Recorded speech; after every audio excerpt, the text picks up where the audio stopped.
வணக்கம். நான் டாக்டர் ராமநாதன் அர்ச்சுனா. இன்றைக்கு 2021 ஆண்டு ஜூன் மாதம் 22ஆம் தேதி. நீங்கள் இன்றைக்கு 22 இயர்ஸ் ஒரு வீடியோ ஒன்றை பார்த்துருப்பீங்கன்னு நினைக்கிறேன். ஏனென்றால் நான் என்னுடைய முக புத்தகத்திலையும் போட்டிருப்பேன், நீங்கள் அதை பார்த்துருப்பீங்கன்னு நினைக்கிறேன். எங்களுடைய ஐநாவினுடைய மனித உரிமைகள் ஆணையாளர் அவர்கள் இலங்கைக்கு வருவதாக ஒரு விடயம் ஒன்றை நான் உங்களுக்கு முதலே போட்டிருக்கிறேன். அதன் முக்கியத்துவம் என்னென்றது தொடர்பாக பார்ப்போம். இது ஒரு மக்களுடைய போராட்டத்திற்கான அழைப்பு. நாளை காலை திங்கட்கிழமை மக்களுடைய போராட்டத்திற்கான ஒரு அழைப்பு. அதில் ஒரு 1 or 2 hours தான் நீங்கள் இதில் ஸ்பெண்ட் பண்ண போகிறீங்க. ஆனால் அது ஒரு பெரிய ஒரு செய்தி ஒன்று சர்வதேசத்துக்கு சொல்ல போகுது. ஆகவே இது ஒரு ஜனநாயக போராட்டத்துக்கான அழைப்பு. உங்களிடம் ஒரு பெரிய பணிவன்போட கேட்கிறேன் என்றால் உங்களுக்கு நன்றாகவே தெரியும். நாங்கள் சாவச்சேரி காலத்தில் ஒரு மக்களுடைய நியாயமான போராட்டம் ஒன்று நாங்கள் எவ்வாறு உலகத்துக்கு கொண்டு போனாங்கன்னு உங்களுக்கு தெரியும். ஒரே ஒரு நாள் போராட்டம், ஆனால் அது அவ்வளோ ஒரு பெரிய மெசேஜாக போனது என்றது தெரியும். அதால் மக்கள் எவ்வளோ விழிப்புணர்வு அடைந்து 27,000 வாக்குகள் எனக்கு வந்ததும் உங்களுக்கு தெரியும். ஆனால் என்ன நான் ஒரு விடயத்தை சொல்ல விரும்புகிறேன் என்றால், இப்போ இந்த செம்மணிக்கு எதிரான போராட்டத்தை நாங்கள் ஒரு அரசியல் போராட்டமாக பார்க்கக்கூடாது. தயவு செய்து இந்த வீடியோவை தயவு செய்து பகிருங்கள், உங்களுக்கு புண்ணியம் கிடைக்கும். என்னென்றால் இந்த செம்மணிக்கு எதிரான போராட்டம் ஒரு செம்மணி புதைகுழியை நோக்கி மக்களை நோக்கிய போராட்டம் ஒரு அரசியல் போராட்டம் அல்ல. அதை தயவு செய்து விளங்கிக் கொள்ளுங்க. இதுல எந்த அரசியலும் இல்லை. இதே நான் தையட்டி விகார தொடர்பான அரசியல் தான் நான் போக மாட்டேன். அது தனியாக ஒரு அரசியல். சும்மா ஒரு 15 பேரை மட்டும் வச்சுக்கொண்டு தெல்லிப்பள ஹாஸ்பிட்டலையும் கத்துறது, அவங்கள வச்சு தான் தையட்டிலையும் வச்சு கத்துறதான அது அல்ல. இது அது தனிப்பட்ட ஒரு கட்சியினுடைய அரசியல். அதில் நான் தலையிட விரும்பல. அதில் சிறிதரணையா போயிருந்தவர் உங்களுக்கு தெரியும். ஆனால் நான் அதில் தலையிட விரும்பவும் இல்லை. அதில் எனக்கு எந்த உடன்படிக்கையும் இல்லை, அதான் உண்மை.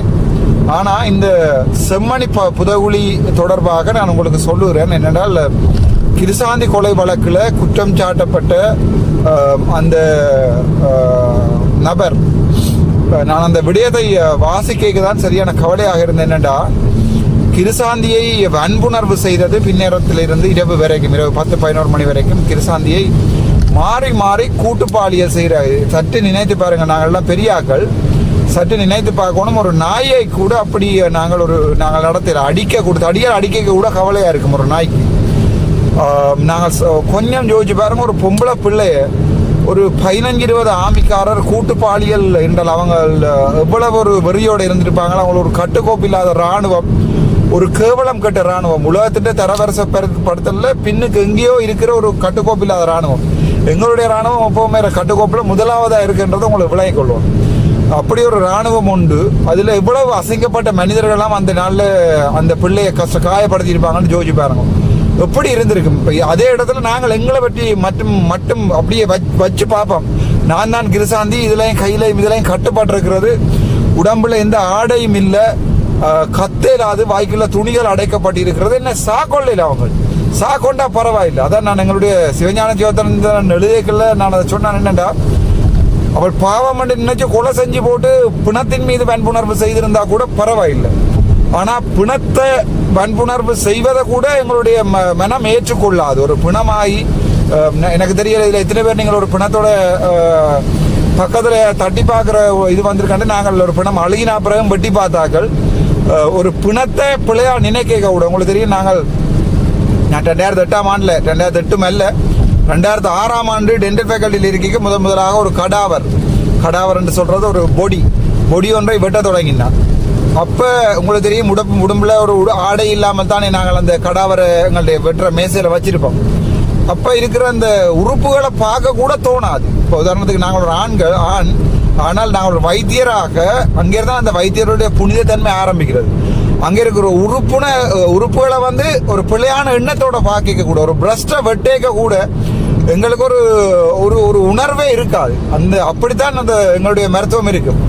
உதாரணத்துக்கு நாங்கள் வெட்டி படிக்கல வஜைனால இருந்து பெண் உறுப்புகள்ல இருந்து ஆண் உறுப்புகள்ல இருந்து எல்லாமே வெட்டி படிக்கிறோம். ஆண்களும் பெண்களும் ஒன்றா இருந்து வெட்டி ஒவ்வொரு துண்டு துண்டா பிளந்து படிக்கல எங்களுக்கு எந்த ஒரு வக்கிர புத்தியோ ஒரு சிரிப்பு தன்மையோ இல்லை. யாரோ ஒருவர் தன்னுடைய உடம்பை எங்களுக்கு படிப்பதற்காக தந்திருக்கிறார் என்ற ஒரு பெரிய ஒரு உணர்வு கொண்டு வரும். அப்ப ஜோதிச்சு பாருங்க, இவளை கொலை செஞ்சு போட்டு வன்புணர்வு செய்திருந்தா கூட பரவாயில்லை, அவளுக்கு தெரிஞ்சிருக்காது, வலிகள் அவளுக்கு தெரிஞ்சிருக்காது. ஒரு நிமிடம் இல்லை 2 நிமிடம் இல்லை, கிட்டத்தட்ட நீங்கள் ஒரு 12-11 மணித்தியாலம் ஒரு பிள்ளைய கொலை சாக விடாம வாய்க்குள்ள தண்ணியை ஊத்தி சாகையும் விடாம நீங்கள் 11 மணித்தியாலம் 10 மணித்தியாலம் வன்புணர்வு செய்திருக்கிறீங்கடா. அந்த ஆன்மாவுக்காக ஒரு நிமிடம் நாங்கள் போய் அதுல செம்மணி புதவுள்ள நிக்கிறோம்னா நாங்கெல்லாம் தமிழர் இல்லை, மனுஷரே இல்லையடா. தமிழர் இல்லைன்றதை தாண்டி நாங்க மனுஷரே இல்லை. உங்களோட ஒரு பெரிய ஒரு மாபெரும் வேண்டுகோள் என்னண்டா, எங்களுக்கு இது நாளைக்கு நடக்கலாம், எங்களுடைய அக்கா தங்கச்சிக்கு நடக்கலாம், எங்களுடைய சகோதரர்களுக்கு நடக்கலாம். இந்த இன வன்முறை என்றது இன்றைக்கு நாளைக்கு முடியாது. நாங்கள் முள்ளிவாய்க்கால்ல கொலை செஞ்சதுகளை நியாயப்படுத்துற இந்த அரசாங்கங்களோட இதே இவர்தான் எங்களுடைய என்ன பேர் அனுரகுமார் சனாயகன். நாங்கள் எல்லாம் அனுர வந்தால் செய்வார் என்று நாங்கள்லாம் பின்னால போறோம் தானே. இதே அனுரகுமார திசாநாயக அவர்கள் தான் சொல்லியிருக்கிறார் என்னண்டா, முள்ளிவாய்க்காலில் இனப்படுகொலை நடக்கல என்று பாருங்க. அவங்க அந்த படங்கள் வீடியோக்கள் சேனல் 4ல சற்று கொஞ்சம் சிந்திச்சு பாருங்க. பெருசா எல்லாம் உணர்ச்சிகள் எல்லாத்தையும் நான் உங்களை தூண்டுறதுக்காக கதைக்கல. கை கட்டி இருக்கு, உங்களுடைய கை கட்டி இருக்கு. நீங்கள் ஒரு இயக்க போராளி, என்ன தலைவருடைய பாதையில் இயக்க போராளி. ரவுண்ட்ஸ் முடிஞ்சிருச்சு, சொல்றதுக்கு துவக்கில்ல, ரவுண்ட்ஸ் முடிஞ்சிச்சு. நீங்க சரண்டர் பண்ணிட்டீங்க, பயத்துல சரண்டர் பண்ணிட்டீங்க, அல்லது கையில காலில் வெடி விழுந்து ரத்தத்தோட ரத்தம் போனதால நீங்கள் மயங்கிட்டீங்க. முழிச்சு பார்க்கல உங்களோட சுத்தி ஆமிக்காரர் நிக்கிறாங்க, துவக்குகள், கத்திகள், பிளேட்டுகளோட. உங்களோட நெஞ்சில ஒரு புலிக்கொடிய சாத்தி போட்டு தென்னை மரத்துல கட்டி போட்டு இப்படி கழுத்துல அறுக்கைக்கு அந்த அந்த எங்களுக்காண்டி போய் செத்தவன்டா அந்த ஒரு வழியை மட்டும் யோசிச்சு பாருங்க. அவ்வளவுதான் கேட்கிறேன், வேற ஒன்றும் இல்லை. இதுக்காக நீங்க குத்தி முறிஞ்சு உங்களுடைய வேலைகளையும் இழந்து உங்களுடைய எதிர்காலத்தையும் இழந்து உங்களுடைய குடும்பத்தையும் யோசிக்காம அரசியல் செய்ய சொல்லல ஒருத்தரை. நான் ஒரே ஒரு நாள் உங்களால ஒரே ஒரு நாள் நாளை திங்கட்கிழமை காலை 9 மணிலிருந்து 10 மணிக்கு இந்த இடப்பட்ட நேரத்துல ஒரு நாள் ஒரு மனிதனா ஒரு 1 hour அதுல நீங்க வேலையிற ஒரு கவர்மெண்ட் ஸ்டாஃப்ண்டா வேலையில ஒரு ஷோர்ட் லீவ், அல்லது நீங்கள் ஒரு கடை வச்சிருக்கிறீங்கன்னா ஒரு நிமிஷம் இந்த கடையை பேர தம்பி என்று போட்டு கடையில 10 பேர் வேலையிறீங்கன்னா ஒரு 4 பேரை மட்டும், 6 பேரை இல்லை 4 பேரை மட்டும் ஒரு நிமிடம் அதுல வந்திருந்தோம். இல்ல கிணவேர் அரசியல் செய்யணும். நான் பார்த்து நான் இந்த செம்மணி புதவழியில கிணவேர் அரசியல்வாதிகள் தான் நிக்கிறேன். நான் அரசியல்வாதி இல்லை, உங்களுடைய ஒரு மிகவும் பொறுப்போட சொல்றேன். நான் இன்று வரைக்கும் ஒரு அரசியல்வாதியா நினைத்தது கூட இல்லை. நான் தெளிவாக சொல்லுறேன். நாளைக்கு நான் போறது அந்த சாகேக்குள்ள கிருசாந்தி மனசுல கருவி இருப்பாள். எப்படி என்றா, இன்றைக்காவது ஒரு நாள் இந்த இனத்துல பிறந்த ஒருத்தன் வந்து உங்களை போட்டு கண்ணுக்குள்ள கையை விட்டு ஆட்டுவான். அது வரைக்கும் நான் என்னுடைய ஆன்மாக்கள், என்னுடைய ஆன்மா இந்த உலகத்துல இந்த வானத்துல சுத்தி கொண்டே இருக்கும். போவாதன்று கிருசாந்தி இந்த ஆன்மா அங்கதான் எங்கேயாவது இருக்கும். எங்களுக்கு கடவுள் நம்பிக்கை இருக்கு. நல்லூர்ல போய் கும்பிடுறோம், அதுக்கு பிறகு கொண்டு போய் சென்ட் செபஸ்டியன்ல போய் கும்பிடுறோம், எல்லா இடமே போய் புத்தோயில போய் எல்லாம் கும்பிடுறோம். ஆனா எங்களுக்காண்டி செத்தவங்களை நாங்கள் கும்பிட்டதே இல்லை. ஐயா, கண்ணால பார்க்காத கடவுளை நாங்கள் என்னவெல்லாம் செய்யறோம். லண்டன்ல இருந்து தாலி கொடியை கலட்டி போடுறோம், அமெரிக்காவில இருந்து 5000 பவுண்ட்ஸ் நல்லூருக்குள்ள போட்டுட்டு போறோம். ஆனா ஐயா, அமெரிக்காவில் $US. ஆனா எங்களுக்காண்டி செத்தவனுகளை ஒரு நிமிஷம் கூட சிந்திச்சு பாக்குறீங்க. அந்த வலி நீங்கள் ஒரு நாளைக்கு போய் நின்று பாருங்க. ஆனவிரவுல சரிதானே, ஒரு ஆனவிரவுல போய் அந்த வெயிலுக்கு இல்ல செருப்பா கலட்டி போட்டு ஆனவிரவு ரோட்ல நின்று ஒரு 2 நிமிடம் 3 நிமிடம் நீங்க நின்று பாருங்க. அப்ப வலிக்கும் ஒரு வலி. அந்த வலிக்குள்ளையும் அந்த சுடு மண்ணுக்குள்ளையும் தான் செருப்பும் இல்லாம எங்கண்ட பெடியன் ஒருத்தன் ஓடி காலில் ரத்தம், காலிலேயோ நெஞ்சிலேயோ ஓட்ட விழ அந்த ரத்தத்தோட ஆயுதத்தை தூக்கி கொண்டு ஓடி இருப்பான். இப்ப நானோடும் திருப்பி மறுபடியும் பயங்கரவாத தூண்டல நான் சொல்றேன். அவ்வளவு செத்தவங்களுக்கும் ஒரு நன்றி உணர்வோட இருங்கடா. தயவு செய்து புண்ணியம் கிடைக்கும் உங்களுக்கு. ஒரு நன்றி உணர்வோட ஒரு மனுஷர் மாதிரி கொஞ்சம் ஒரு மனித தன்மையோட செயற்படும் கொண்டு தான் கேட்கிறேன். நாளைக்கு ஒரே ஒரு நாள் உங்களால் 7 மண்டால் அதுல ஒரு குரல், அந்த ஓகச்சக் வாரர் நாளைய தினம் தான் இலங்கையில ரங்குறார். நாளைக்கு 23ஆம் தேதி ஓகச்சக் ரங்குறார். 24ஆம் தேதி பின்னேரம் 4:30 மணிக்கு எனக்கு பாராளுமன்றத்தில் எதிர்கட்சியில் இருக்கிற கட்சி தலைவர்களுக்கிடால ஒரு மீட்டிங் ஒன்றை அரேஞ்ச் பண்ணி இருக்கிறார்கள். அது தவிர நான் தனிப்பட்ட ரீதியிலே அவரை சந்திப்பதற்கு அனுமதி கேட்டு அதுவும் கடிதம் அனுப்பியிருக்கிறேன். அந்த இதையும் நான் உங்களுக்கு போட்டிருக்கிறேன். நாளைக்கு எதிர்கட்சி என்று பார்க்கல எங்களுடைய தமிழரசு கட்சியில இருந்து நான் நினைக்கிறேன் பெரும்பாலும் ஸ்ரீதரன் ஐயா ஓக்கச்சேக்கோட கதைக்க வரப்போறார், செல்வம் அடக்கலநாதன் வரப்போறார். நான் ஒருபோதுமே மோடி வரைக்கும் போது போனவன் அல்ல. தயவு செய்து விளங்கிக் கொள்ளுங்க, அரசியலை விளங்கிக் கொள்ளுங்கடா. எப்படி அரசியல் செய்யலாம் என்பதை சற்று சிந்தியுங்கள். மோடி வரைகளை நான் போய் கதைச்சிருந்தா நான் ஒரு அரசியல்வாதி, அல்லது ஏதாவது ஒரு அரசியல் லாபங்கள் தேடுறதுக்காக அன்றைக்கு யாரோ ஒரு ஆக்டர் ஒரு ஆள் வந்திருந்தார். அவர் வரும்போது நான் போயிருந்தால் நான் ஏதோ ஒரு லால், என்ன லால், மோகன்லால் வரும்போது நான் போயிருந்து படம் எடுத்துட்டு போட்டிருந்தா நான் ஒரு அரசியல்வாதி. நான் அதுக்களுக்கெல்லாம் உங்களை கேட்கல, ஒருக்கா வந்துட்டு போங்கன்னு சொல்லி நான் கேட்கறது உங்களோட புண்ணியம் கிடைக்கும். நாளைய தினம் 9 மணிலேருந்து 10 மணி வரைக்கும் ஒரு 1 hour உண்டு. இரண்டாவது, அவர் எப்ப அங்க வாராரோ, இங்க செம்மணிக்கு வாராரோ அது கட்டாயமே போடப்படும். நான் போடுவேன். எப்ப செம்மணிக்கு வாராருன்றதை கேட்டுவிட்டு நானே போடுவேன். என்னுடைய முகப்புத்தகத்தில் ஒரே ஒரு தடவை 7 மணி நேரம் உங்களால வந்து ஒரே தடவை ஓக்கச்சாக் செம்மணிக்கு வரும்போது ஒரு 10,000 சனம் அந்த மண்ணில் ஒரு கனநேரம் இல்லை, ஒரு 10 நிமிஷம் 5 நிமிஷம் தானே உங்கள்ட்ட கேட்கிறோம். அதால என்ன ஊசி கட்சிக்கு என்ன லாபம் வருமானு கேட்டா ஊசி கட்சிக்கு ஒரு லாபம் இல்லை. ஊசி கட்சி அப்படியே இருக்கு.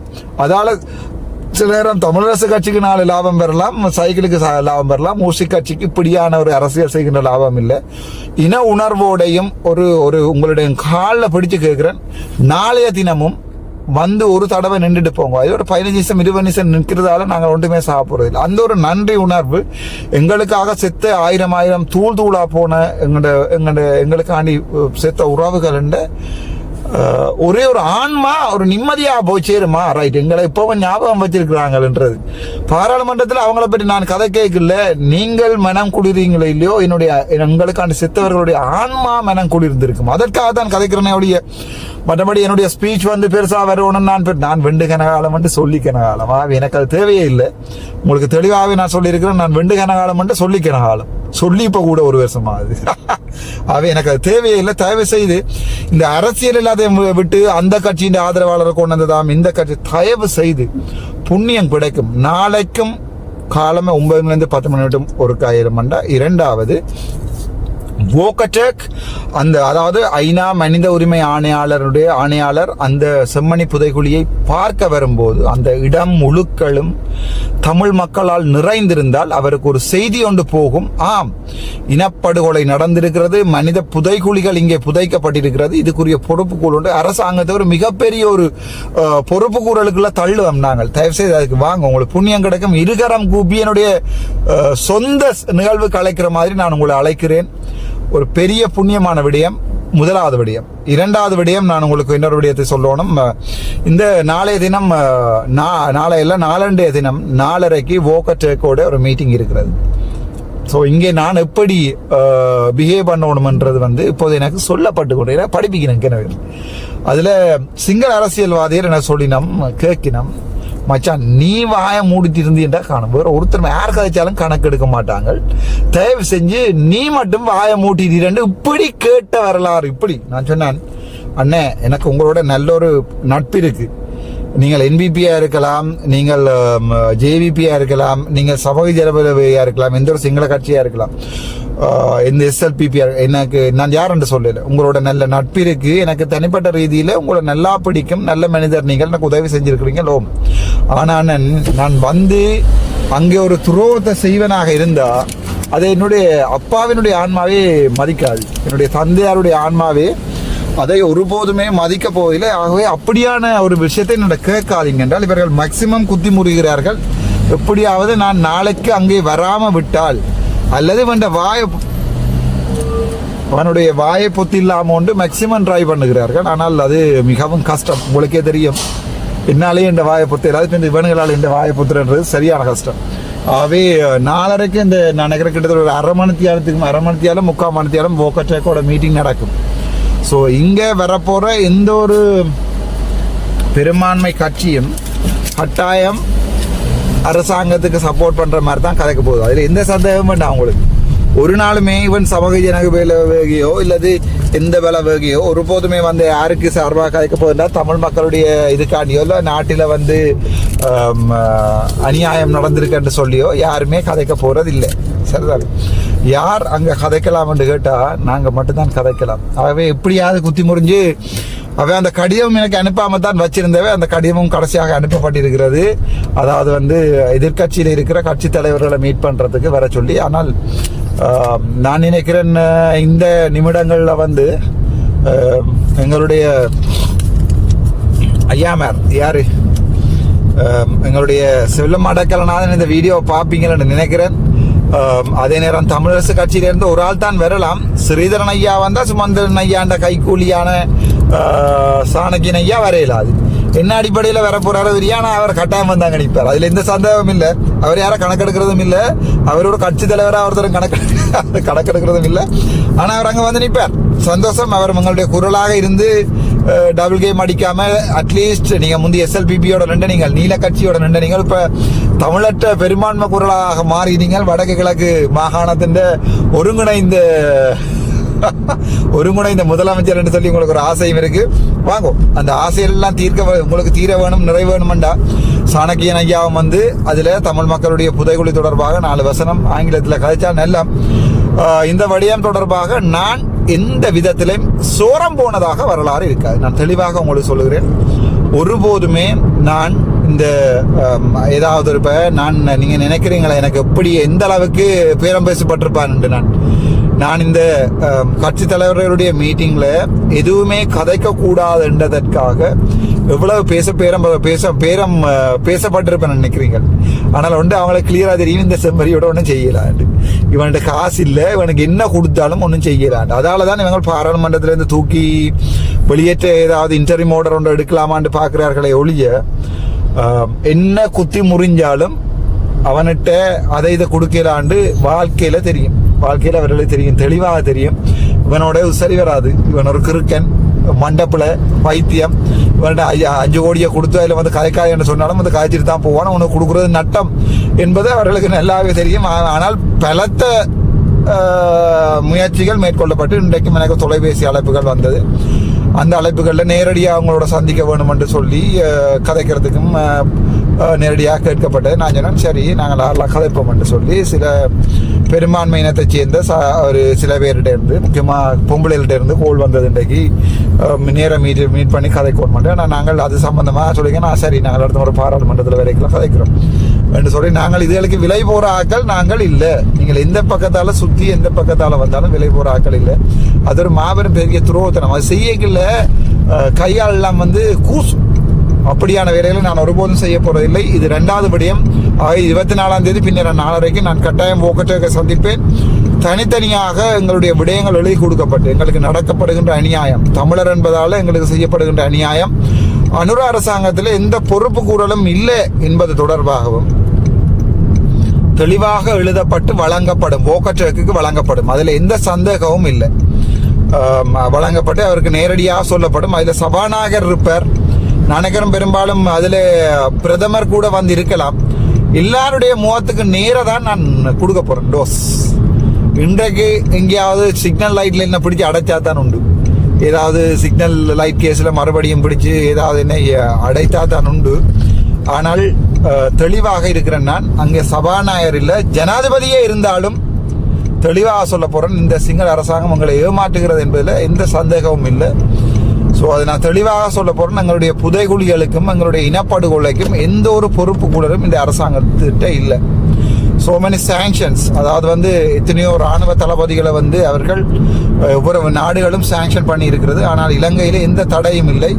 இலங்கை அவர்களை ஒரு வீரர்களாகத்தான் கொண்டாடுகிறது என்று சொல்லி தெளிவாக சொல்ல போகிறேன். 2வது விடயம், கடைசி ஒரே ஒரு கோரிக்கை, அன்பான கோரிக்கை. நாளை 9 மணியிலிருந்து 10 மணிக்கு இடைப்பட்ட டைமில் வந்து ஒரு சின்ன ஒரு இது ஒன்று. 2வது, இந்த தையிட்டியிலே மயிலிட்டியிலே வந்து இப்போது பிரச்சனை ஆரம்பித்திருக்கிறது.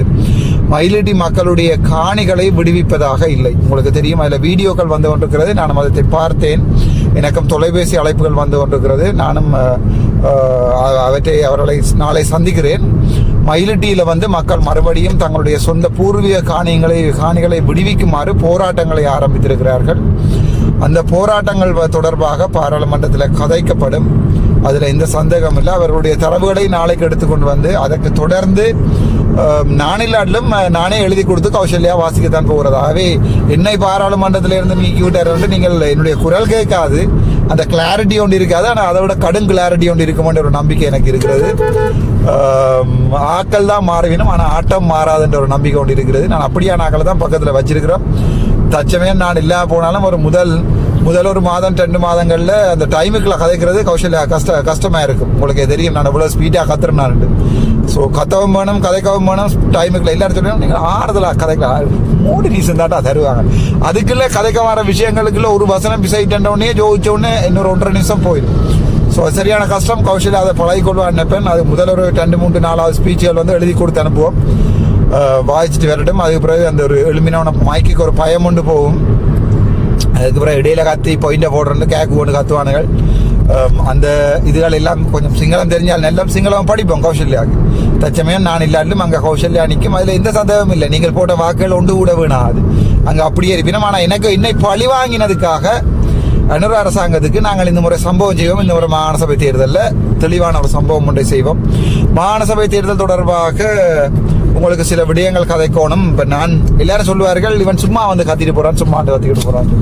இங்கே இருக்கிறது மாகாண சபை தொடர்பான சகல டாக்குமெண்ட்டும் உங்களுக்கு ஓடி என்னால் காட்டில். அது மாகாண சபை தொடர்பான சகல டாக்குமெண்ட்டும் எடுக்கப்பட்டிருக்கிறது. உங்களுக்கு தெரியுமா தெரியாது, லைப்ரரி ஒன்று இருக்கிறது பாராளுமன்றத்தில். அங்கே பாராளுமன்ற உறுப்பினர்கள் தான் போகலாம். அங்கே ஒரு முஸ்லீம் அண்ணா அவரால் தான் அதுக்கு பொறுப்பாக இருக்கிறார். சியாத்னா நான் நினைக்கிறேன், பேர் ஞாபகம் இல்லை. சியாத்னா தட்டுக்கணும் போய், அண்ணன் எனக்கு இந்த ஆக்ட் வேணும் என்றால் ஒரு 1/2 மணி நேரத்தில் அந்த ஆக்ட் வந்து 2 பிரிண்ட் இருக்கும். அந்த அதுக்கு ஒரு நல்ல மனிதர்.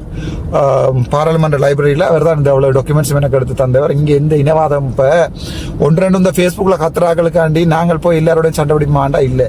உண்மையாகவே அங்கே வேலை செய்கிற பார்லிமெண்ட்டில் வேலை செய்கிற எல்லா முஸ்லீம் ஸ்டாஃபும் வந்து என்னோட சரியான நல்ல மாதிரி அதை விளங்கிக் கொள்ளுங்க. நிசாம் காரியப்பர் உட்பட சகல பேர் 1-2 பேர் தேவையில்லாமல் நினைக்கிறேன் காலப்போக்கில் இந்த நல்ல எண்ணங்கள் சமூகங்களுக்குள்ள விதைக்கப்படுகிற இந்த இனவாதங்கள் இல்லாமல் போகும் நினைக்கிறேன். நாங்கள் அதை நோக்கி தான் ஒர்க் அவுட் பண்ணி கொண்டு இருக்கிறோம். ஆனால் இடைக்குள்ள நாங்கள் மனுஷர் தானே, பேசும்போது கோபம் வந்து திடீரென்று பேசி விடுறது. ஆனால் அதுக்கு பிறகுதான் விளங்கினது எனக்கு அது ஒரு பெரிய ஒரு எங்களுக்கு அரசியல் அனுபவம் இல்லை, ஒரு பெரிய ஒரு பிழை என்பதை நாம் பகிரங்கமாக நிசாம் காரியப்பட்ட பாராளுமன்றத்திலே மன்னிப்பு கேட்டிருக்கிறேன். அவர் ஒரு சட்டத்துறை வல்லுநர் என்று சொல்லி அந்த வல்லுநர் என்ற வேர்டுகளில் நான் அதை அடக்க விரும்பல. அதை தாண்டி அதே மாதிரி ஃபைசர் முஸ்தபா இருக்கிறார். அப்படியான ஒரு ஆளுமை தான் எங்களுடைய சுமந்திரன். என்ன கலைக்க விரும்பல. ஆனால் அவர்கள் தங்களுடைய இனத்துக்கு துரோகம் செய்வதில்லை. நிசாம் காரியப்பரோ ஃபைசர் முஸ்தபாவோ அல்லது எந்த ஒரு சட்டத்தரணிகளோ முஸ்லீம் சட்டத்தரணிகளோ தங்களுடைய இனத்துக்கு துரோகம் செய்ய மாட்டாங்க வாழ்க்கையில். ஆனால் எங்கண்டையால் இருக்கிறது இல்லை. கோடாலி காம்புகள் என்று சொன்னால் கோடாலி காம்புக்காக மரியாதை. அப்படிப்பட்டார்கள் தான் நாங்கள் வச்சிருக்கிறோம். எனிவே நாளைய தினம் உங்களை நான் நாளைக்கு 9 மணிலேருந்து 10 மணி வரைக்கும் எதிர்பார்க்கிறேன். அதன் பின்னர் நான் தையிட்டிக்கு வருவதாக டிசைட் பண்ணிக்கிறேன். தையிட்டியிலும் உங்களை சந்திக்கலாம். மற்றது இன்னொரு விடயத்தையும் சொல்லி போட்டு இதை க்ளோஸ் பண்ணுகிறேன். என்றால் அண்மைய தினம் எனக்கு தொடர்ந்து ஃபாரின்ல இருந்துக்கான கோர்ஸுகள் வந்து கொண்டிருக்கிறது. தம்பி காசு வேணாமட்டு நான் இப்போது கொஞ்சம் ஃபாரின் கோர்ஸ் ஆன்சர் பண்ணுவது இல்லை. ஏனென்றால் உண்மையாகவே எனக்கு காசு அப்படி தேவையாதான் ஆன்சர் பண்ணுகிறோம் அல்ல. உண்மையாகவே எனக்கு எந்த காசு தேவையும் இந்த நிமிடத்தில் இல்லை. என்னோட இப்போ சம்பளமும் இருக்கிறது. 1.5 லட்சம் ரூபா உண்டு, 39 லோன் போக மிச்ச காசில் போய் வரத்துக்கும் எல்லாத்துக்குமே என்னோட காசு இருக்கிறது. ஒரு காசு என்னோட 50 கோடியும் இல்லை, 50 லட்சமும் இல்லை, ஒரு 10 லட்சம் 8 லட்சத்துக்கு உட்பட்ட போகிற மாதிரி என்னுடைய பேங்க்ல இருக்கிறது. பொதுமக்கள் தந்த காசு, பொதுமக்கள் என்னுடைய சகோதரர்கள் வெளிநாட்டில் இருக்கிறார்கள் தந்த காசு இருக்கிற என்னட்ட. ஸோ அது இன்னொரு 1-1.5 மாதம் 2 மாதத்துக்கு தாக்கு பிடிக்க காணும். வழக்குகளுக்கு கொடுத்து கொண்டிருக்கிறேன். வழக்குகளில் இப்போ சட்டவாளர்களும் கூட கணக்கை கேட்குறேன். அவருக்கு தெரியும் நான் இந்த வழக்குகளை சாட்டி காசு எடுத்து தின்றாள் இல்லைன்னு தெரியும். ஆகவே ஆர்டிஓ காசை நான் கடனை இன்றைக்கு ஏதோ ஒரு பெரிய கடன் எனக்கு தந்தாலும் இன்றைக்கு ஒரு நாளைக்கு நான் அவர்களுக்கு செய்யக்கூடிய கடன். நேற்று தான் ஒரு அண்ணாவரால் கால் பண்ணி தான் சாவச்சேரியிலேருந்து நான் சாவச்சேரி வந்துட்டு போயிட்டேன் தம்பி என்று. அப்போ நான் கடன் நீங்கள் 251,000 ரூபா 2,51,000 ரூபா எனக்கு அவர் எலெக்ஷன் நேரம் தந்திருக்கிறார். நேற்று தான் கால் பண்ணார். அவர்கிட்ட நம்பரில் பேரையும் 251K டொனேஷன் கூட அந்த அண்ணாண்ட பேரில் சேவ் பண்ணி வச்சிருக்கேன். பேரை சொல்லல. நான் சரியான கவலையாக இருந்தது. அவன் என்ன பார்க்கணும் போல 2.5 லட்சம் ரூபாய் என்ன எலெக்ஷனுக்கு தந்த ஒரு ஆள் வந்து பாரு இங்கே 2 கொண்டு சாவிச்சு 2 கொண்டு எனக்கு அடி நடிச்சிருக்கேன். கிட்டத்தட்ட 15 ரூபாய் மிஸ் கால். நான் ஃபோன் சைலண்டில் இருக்கிறபடியே ஆன்சர் பண்ணேன். எனக்கு சரியான கில்ட்டி ஃபீலிங்காக இருந்தது. மன்னித்து கொள்ளுங்கள். யாராவது நான் அப்படி பார்க்க தவறு இருந்தால் மன்னித்து கொள்ளுங்கள். எனக்கு அந்த ஃபோனில் ஆன்சர் பண்ணி கதை கேட்கலாம் சரியான கஷ்டமாக இருக்கிறது. முடிஞ்ச வரைக்கும் கதைக்கிறேன். கணக்கவே இல்லை. பாலிடிக்ஸ் பார்க்கணும், குடும்பத்தை பார்க்கணும், அது மாதிரி புது கட்சி ரெஜிஸ்டர் பண்ணணும், இந்த டிசிசி மீட்டிங்களுக்கு போகணும், மாகாண சபைகளுக்கு போகணும். அதை விட மாகாண சபை தேர்தல் தொடர்பாக வேலைகள் நீண்ட வேலை திட்டங்கள். நான் வளமையாக எக்ஸாமுக்கு ஒரு ப்ரொஜெக்ட் மாதிரி போடுறேன். நான் போட்டால் ஒரு எக்ஸாமும் மிஸ் ஆகினது இல்லை. இந்த மாதிரி மாகாண சபைக்கு ஒரு நீண்ட ப்ரொஜெக்ட் ஒன்று போட்டு வச்சிருக்கிறோம். சுரேஷ் சொல்கிற மாதிரி எல்லாத்தையும் வெளியால் சொல்லல அதுதானே. ஆகவே அது நீங்கள் சந்தர்ப்பம் வரும்போது தெரியும். அவன் நீண்ட ஒர்க் அவுட் பண்ணியிருக்கிறான்னு. சாதாரணமாக இந்த டிசிசி மீட்டிங் வரைகளையும் கூட நான் மிகவும் ஒர்க் அவுட் பண்ணி தான் வரேன். இன்றைய தினம் இந்த அலோகேஷன் இம்ப்ரெஸ் தொடர்பாக வடக்கு மாகாண சபை செயலகத்தில் இருந்த ஒரு இமெயில் வந்திருக்கிறது. அது தொடர்பாக ஒரு வீடியோ ஒன்று போடுறோம். அதை அவைட்டு அங்கே கேட்போம். எனக்கு எங்களுக்கு எங்கள் அக்கௌண்ட்ஸ் தெரியாதபடியாக அக்கௌண்ட்ஸ் அவைட்டு கேட்போம். அலோகேஷன்லேருந்து இம்ப்ரெஸ்லேருந்து அவர்கள் எல்லாமே போட்டு அனுப்பியிருக்கார்கள். வந்து ஆசை முழுக்க செலவழிச்சிருக்க மாட்ட மாதிரி போட்டு அனுப்பியிருக்கிறார்கள். அது தொடர்பாக அங்கே பார்ப்போம். அது இல்லை காதோட பூவில் எல்லாம் கிணப்பிருக்கிறீர்கள். பார்த்து நான் சந்தோஷம். நாங்கள் உங்களுடைய விஷயத்தை கதைக்க விரும்பலை. அடுத்த முறை பூவை வச்சு கொண்டு வர தேவையில்லை. நாங்கள் உங்களை பார்த்தா பக்தி பூர்வம்னு சொல்லி நாங்கள் மன்னிச்சு விடுறோம். ஆனால் அந்த மாதிரி உங்களுக்கு தெரியும் நீங்கள் என்ன கள்ள வேலை செய்கிறீங்கன்னா அந்த கள்ள வேலையில் செய்யாதீங்கோ. மற்றபடி ஒரு பிரச்சனையும் இல்லை. சில பேருக்கு நேரடியாக சொல்லல. அது சொன்னால் மரியாதை இல்லைன்றதால இப்படி சொல்லியிருக்கிறேன். அடுத்த முறை பூவும் போட்டுகளும் இல்லாமல் வந்தால் சந்தோஷம். யாரையுமே தனிப்பட்ட ரீதியாக தாக்குறதா இல்லை. பட் அதை யாருக்குன்னாலும் ஒரே நீதி இருக்கணும்ன்றதில் நான் அதில் ஒரு குறியாக இருக்கிறேன். அதுக்கு தான் இந்த சின்ன ஷார்ட். பார்க்குறாங்களுக்கு விளங்கினா தங்களை விரும்பினார்கள் அதை எடுத்துக்கொண்டா சரி. அதை தவிர சில விடயங்கள் வந்து சில பேர் எனக்கு அனுப்பி கொண்டிருக்கிறார். டாக்டர் இந்த விஷயத்தை பாருங்கோ, இந்த விஷயத்தை செய்யுங்கோன்னு சொல்லி. ஆனால் எல்லாமே அனாமதேயமாக வந்து கொண்டு இருக்கிறது.